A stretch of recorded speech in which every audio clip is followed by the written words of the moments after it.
I don't live in the world of not enough. Nothing's happening to me. I'm not a victim. I don't even live in the world of just enough where everything was happening for me. I live in the world of more than enough, of everything for everyone. How important is it, the foundation, the emotional foundation within your soul, within yourself, before you can demand to the universe for abundance? The truth is, number one, as you know, it's a 1 in a trillion chance that you and I are here. And then two, you and I are one of 8 billion. We are not the same. Hi, and welcome to Common Denominator, a podcast about growth, mindset, and entrepreneurship. I'm Moshe Popack, and today we talk business and entrepreneurship with David Meltzer. David is a world-renowned speaker, author, and entrepreneur whose life mission is to empower over 1 billion people to be happy. He's been named a top 100 business coach who regularly speaks at the world's biggest businesses, sports, tech, and motivational events.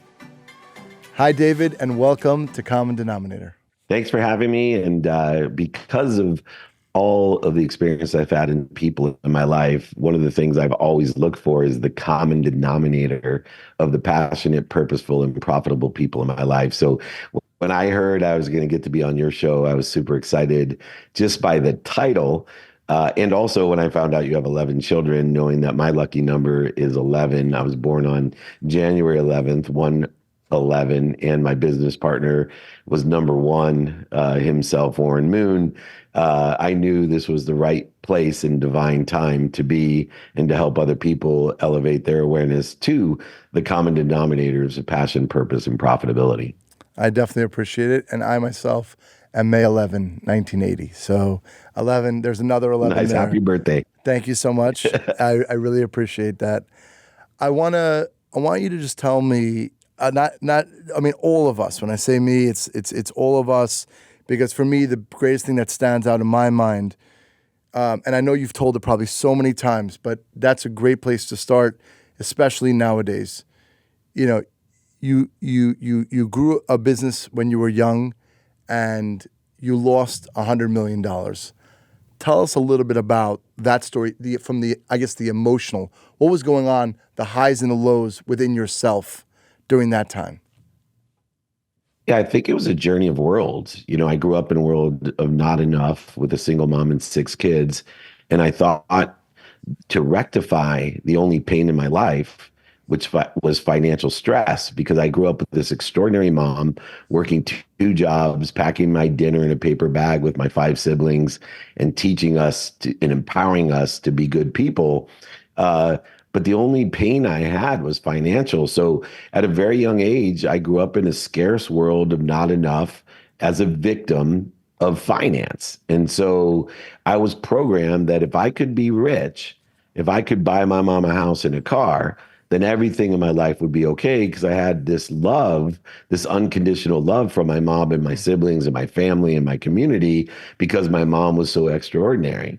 And 9 months out of law school, I moved into a world of just enough for me, because I made $1 million 9 months out of law school. I bought my mom a house and a car. I continue to make even more money. Our first exit in 1995, 3 years into my career, was $3.4 billion. And I was blessed to be a part of that merger with Thomson Reuters, and then went to the Silicon Valley. So it wasn't just the transition from not enough to just enough, but it was the confirmation that money buys love and happiness.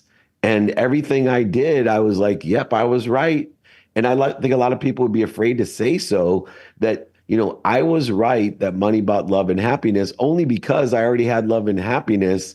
And it just resolved the little parts of my life, was amplifying my love and happiness that I already had. But I started to transition because all the things in my life became a trade or a negotiation. You know, my mom had this great saying as I became very successful: son, there's 2 types of people. There's humble people and those that are about to be. And I love that. I just got chills, honestly. I get that. I get that. Right. my mom and my best friend and my dad and my wife, as I evolved into shifting my own humility, and believing my own bullshit and Hmm. thinking I could buy love and happiness, and that my identity was so closely tied to my bank account. I'm embarrassed to tell you that when I was worth over $100 million, if my bank account went up $100, I would feel good. If it went down $100, 100, I would feel bad about myself. And so I had to learn some lessons, and it was those red flags, individual incidences when I told my mom I hated her, my dad I hated him, my best friend I hated him, and then finally my wife, who threatened to leave me, Mm. told me I better take stock in who I was and what I wanted to become. 2 years before, by the way, I lost everything. My wife and all of those people were on my ass because they loved me and they wanted the Wow. best for me. My wife told me, take stock in who you were and what you want to become, or you're going to end up dead, and I'm not hanging out.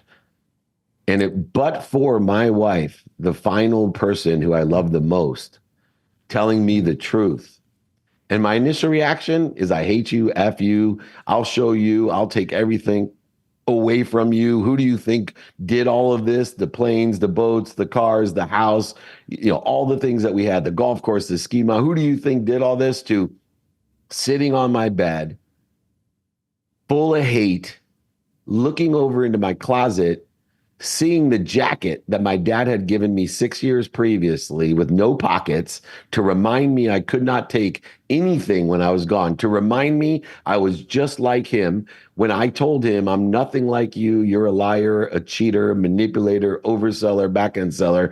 I hate you. Why do you always have to make a point of everything? And now I'm staring at that jacket that I hadn't seen probably in 6 years, thinking to myself, I don't hate my mom. I don't hate my dad. I don't hate my best friend.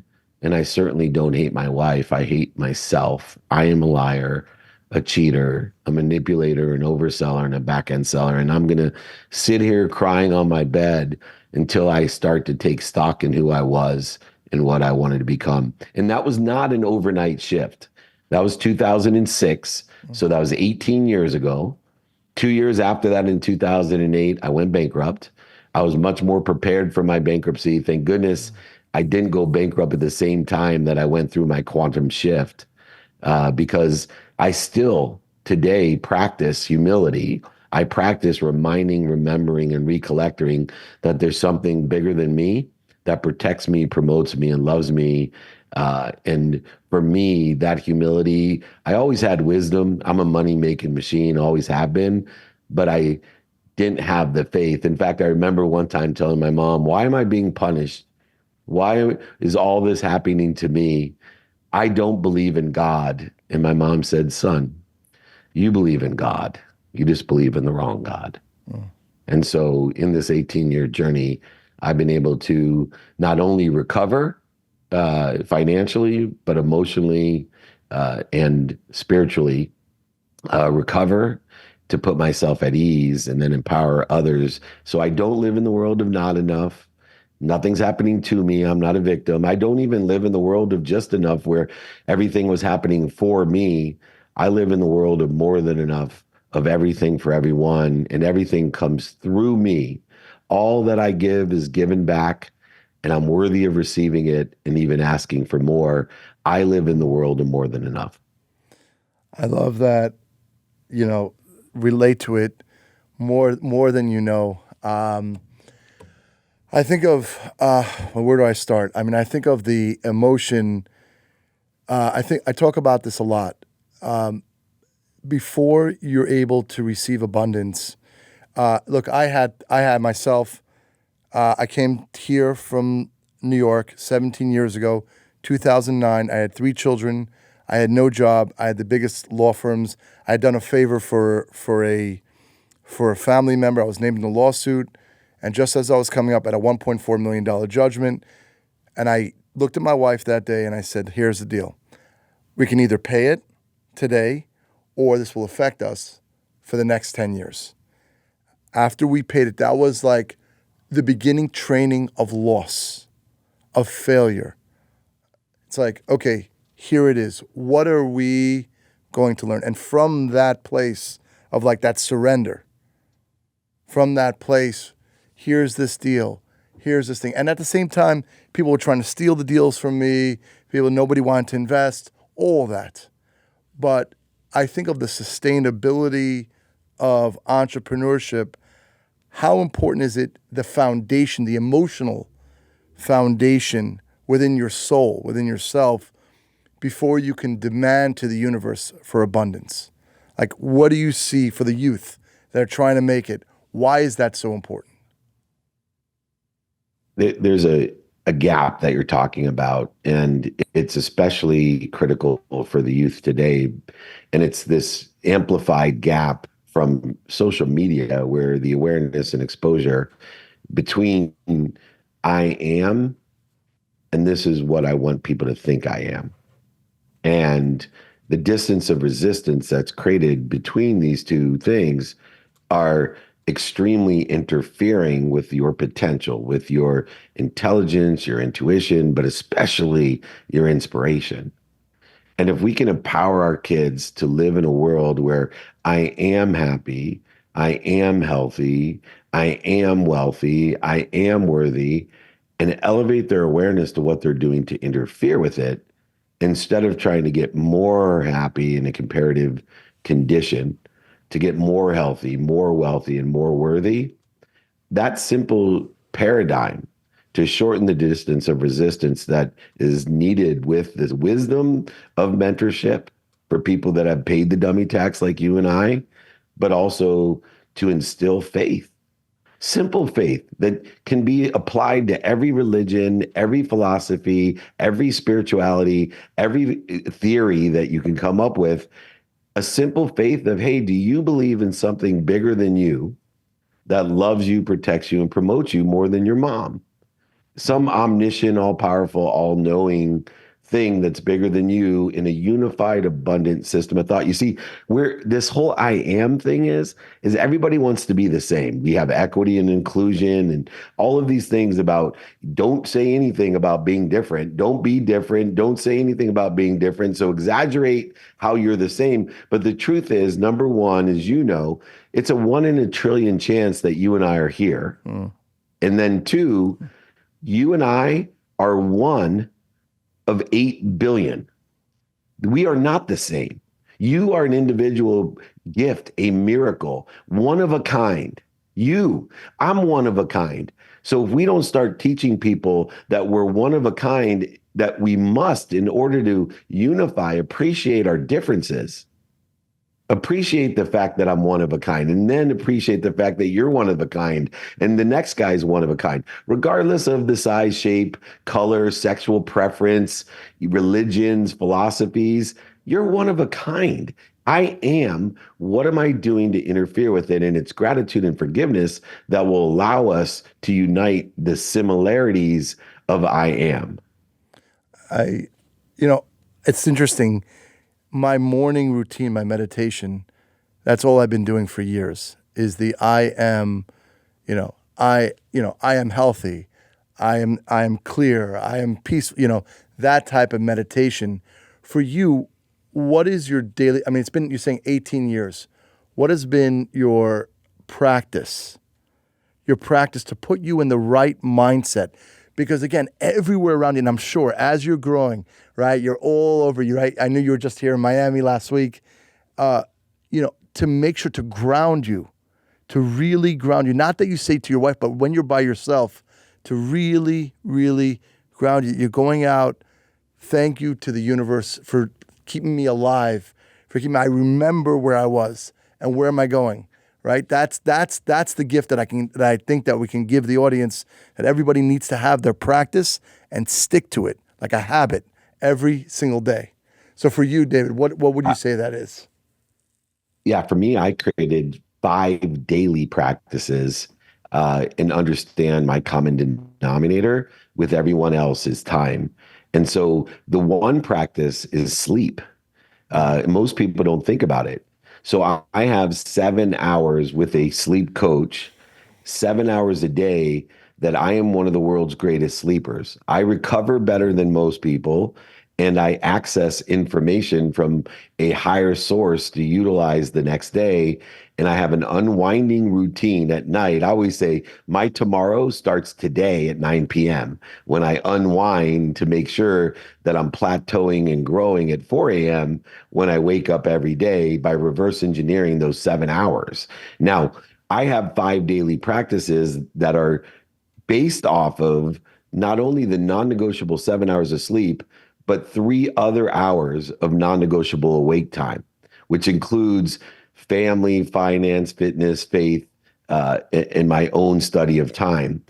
What's remarkable is that I have learned that 90% of the exponential success in our life, 90% of it comes from a counterintuitive, counter human nature activity, which is called committed, consistent behavior every day.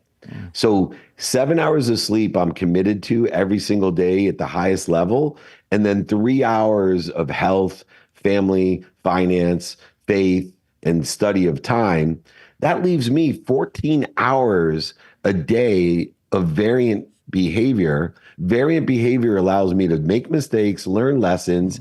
But what it really does is allows me to enjoy life because human beings don't like to do the same shit 7 days a week, every single day. Yeah. So it inspires me, the 14 hours of awake time that I get to have variant behavior, it inspires me to be disciplined and committed to the 90% of the exponential success I'm going to have, which is to make sure I spend a minimum of an hour a day on my health, a minimum of 10 minutes a day with my faith, a minimum of 30 minutes with my wife, a minimum of 30 minutes with my 14-year-old, a minimum of 2 minutes with my three daughters, 25, 22, and 19. I asked for five. They gave me two. And then a minimum of 1 minute a day, even with my mom, to tell her that I'm happy, healthy, I love her and appreciate her, to keep that relationship healed.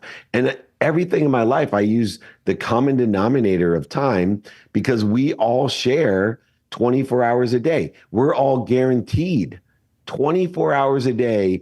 Everyone on earth is guaranteed it except for the last day of their life. You're all of us are going to be cheated time, the last day of our life, minutes, seconds, maybe hours. But besides that, everybody's guaranteed the same 24 hours. So I use that because it is the common denominator. So I use my time to be productive, accessible, and gracious in alignment with not only the divine direction and divine time, but aligned with the meaning of my past. So many people, they limit their future by giving the wrong meaning. See, you gave the right meaning to that judgment. You gave the right meaning to your marriage. You gave the right meaning to the mistakes that you've made. So did I, because they're aligned with my divine direction. Most people limit their future by defining moments, mistakes, failures, and setbacks, successes of their past. And then they create a new self-image that's lower, and you'll never overachieve your own self-image. So now my meaning is to expand my self-image in divine time and divine direction to live my life productively, accessibly, and graciously. And these 5 daily practices are simple. They are know my what, know my who, know my how. And now I know my now. Prioritization is the antidote to procrastination and feeling overwhelmed. So instead of searching for my why, I apply my why every day, apply my why to who I am, not who I want people to think I am. And the way I do that is I don't waste my time worrying about fear.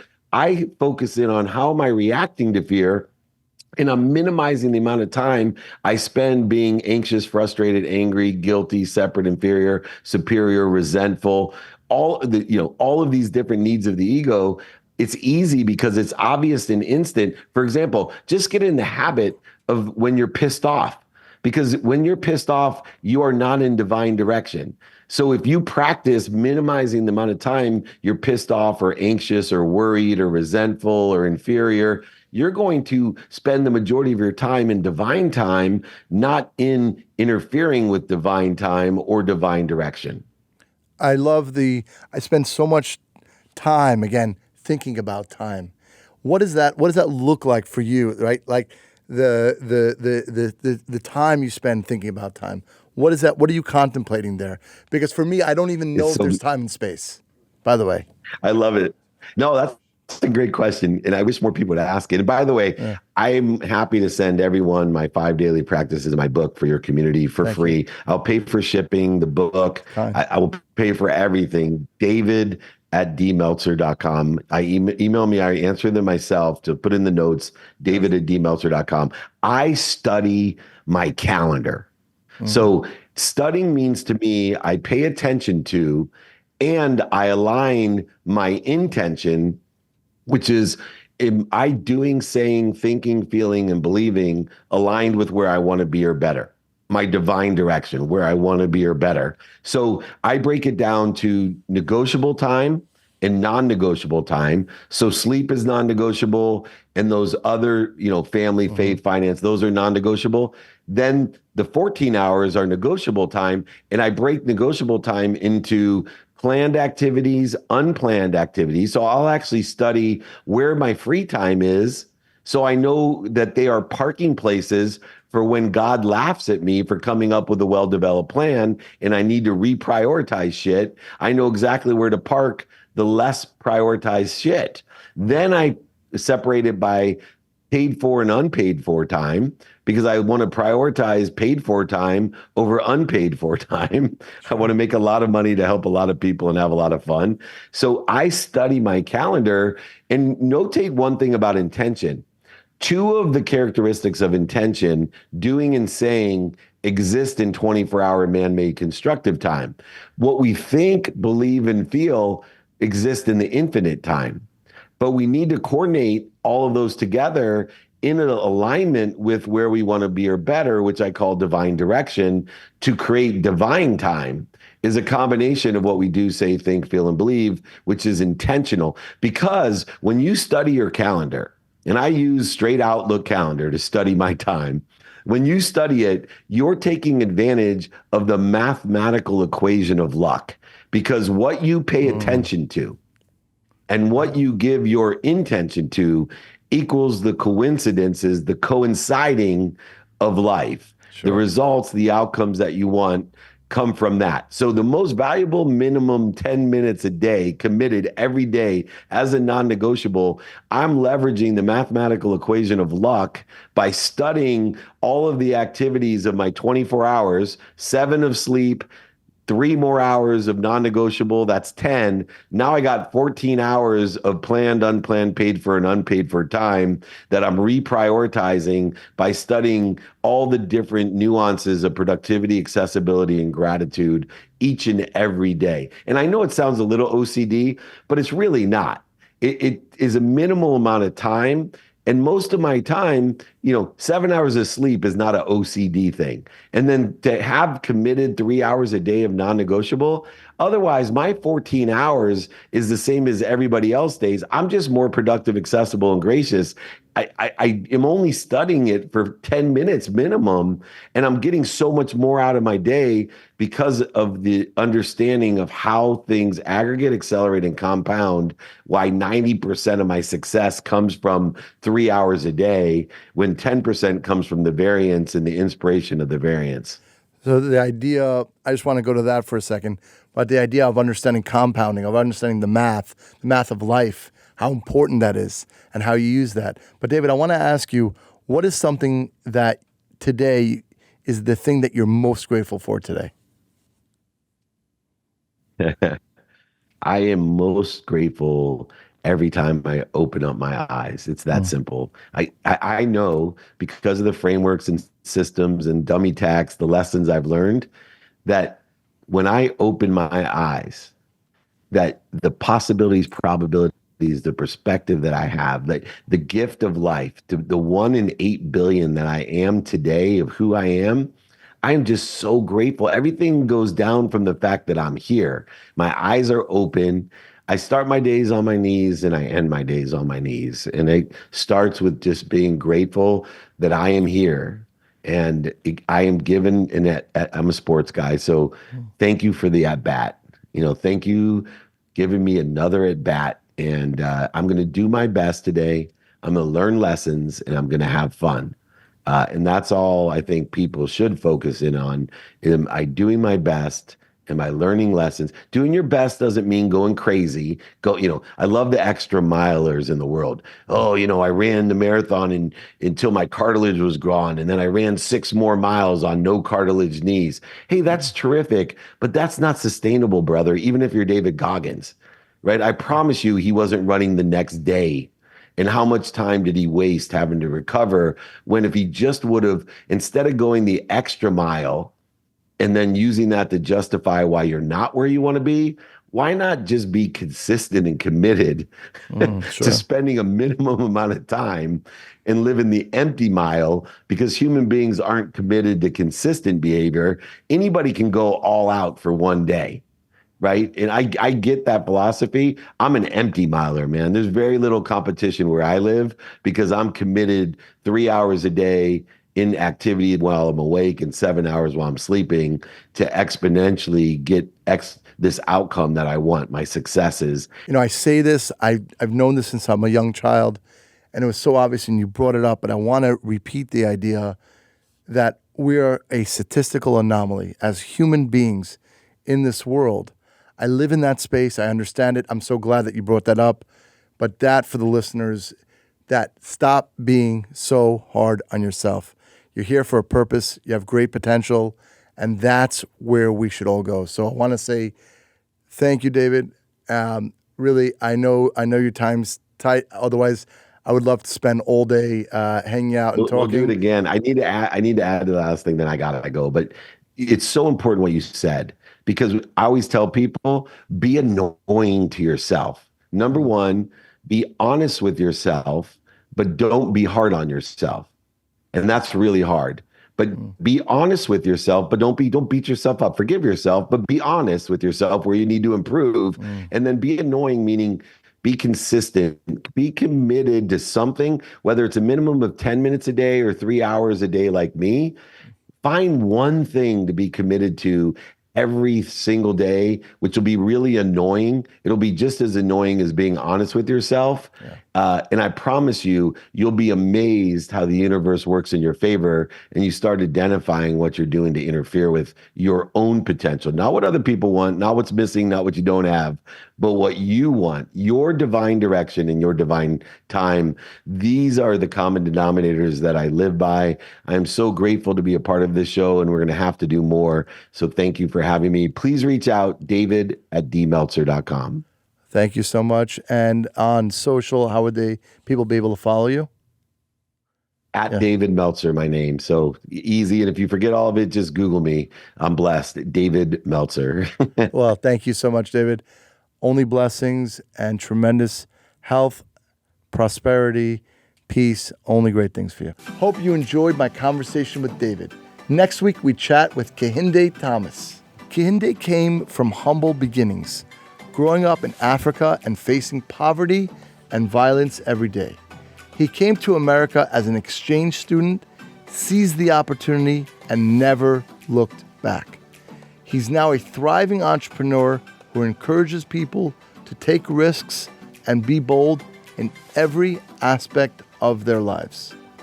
If you're watching on Facebook or YouTube, we'd be grateful for a like, share, and subscribe.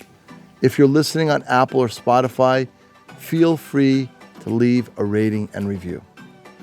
Have a great day, and I'll talk to you again soon.